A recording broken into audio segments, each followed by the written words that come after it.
Shop యజమానికి మొన్న జరిగిన కేసులో 2.5 లక్షల రూపాయలు లాస్. ఆయన ఎప్పుడు రికవర్ అవుతాడు కాలేదు. ఆ భయంతో ఆయన ఖచ్చితంగా నెక్స్ట్ సీడ్ జోలికే పోటీ నాకు తెలుసు. చూడండి సార్, మరి ఎంఆర్పీ రేట్లకి ఖచ్చితంగా వేసేటట్టు మీరు అన్ని షాపులకు నోటీసులు ఇవ్వండి. ఏం సార్ పలాని పార్టీ బీఎస్సీ పార్టీ వాళ్ళు ఇట్లా మా కంప్లైంట్ ఇచ్చినారని చెప్పి మీరు తెలియజేయండి వాళ్ళకి. ఎందుకంటే సార్ మీరు తెలియజేస్తే కొంత వాళ్ళకు రెస్పాన్స్ లేక వస్తారు. లేదంటే ప్రజల్ని దోసుకొచ్చినటువంటి పరిస్థితిలో ఎమ్మెల్యేలు ముందుంది. ఈరోజు మన మండలంలో కలిగిన కేసులు శాంపుల్స్ కానీ మొత్తం హైయెస్ట్ చేసాం మనమే. ఇప్పుడు మొన్న చెప్పినాం మనము. మొన్న కూడా కేసులు మొదలైనాయి కదా, పెనాల్టీ కూడా పడింది. ఖరీఫ్ సీజన్ స్టార్ట్ అయింది ఈ సంవత్సరం గాను. ఎమ్మెనూరులో ఉన్నటువంటి పట్టణంలో ఉన్నటువంటి ఫెస్టిలైజర్స్ షాపులన్నింటిలో కూడా నకిలీ విత్తనాలను మరి అమ్ముతూ ఉన్నారు.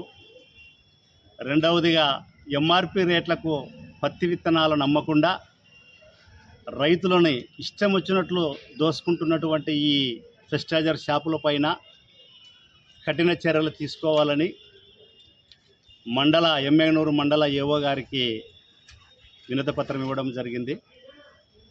మరి దయచేసి ఏడీ గారు అయితేనేమి, మరి ఈ నియోజకవర్గంలో ఉన్నటువంటి 3 మండలాల ఏఓలు అయితేనేమి ఎప్పటికప్పుడు మండల్ వైజ్గా మరి పర్యవేక్షణ చేసి ఈ నకిలీ విత్తనాల నుండి, ఈ నకిలీ విత్తనాల బారి నుండి, మరియు ఎక్కువ ఎంఆర్పి రేట్లకు అమ్ముతున్నటువంటి ఈ షాపుల పైన కఠిన చర్యలు తీసుకొని రైతులను కాపాడాలని, రైతులకు మేలు జరిగే విధంగా మీరు నిధులు నిర్వర్తించాలని చెప్పి బహుజన్ సమాజ్ పార్టీ నుండి మేము డిమాండ్ చేస్తూ ఉన్నాం.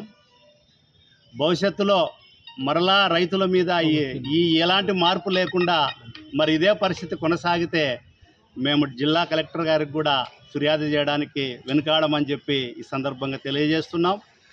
రాబోయే కాలంలో మరి ఖచ్చితంగా ఈ ఖరీఫ్ సీజన్లో రైతులందరికీ కూడా మేలు జరిగేటట్లు మరి ఏడీ గారు అయితేమి, అగ్రికల్చర్ ఆఫీసర్లందరూ కూడా మరి ఖచ్చితంగా తమ వంతుగా వాళ్ళు న్యాయమైనటువంటి మరి ఏదైతే ప్రభుత్వం వాళ్లకు గైడ్లైన్స్ ఇచ్చినాయో దాని ప్రకారంగా వాళ్ళు నిధులు నిర్వర్తించి రైతులను కాపాడాలని చెప్పి సందర్భంగా బహుజన్ సమాజ్ పార్టీ తరఫున మేము డిమాండ్ చేస్తాం. దేవదానం బహుజన్ సమాజ్ పార్టీ.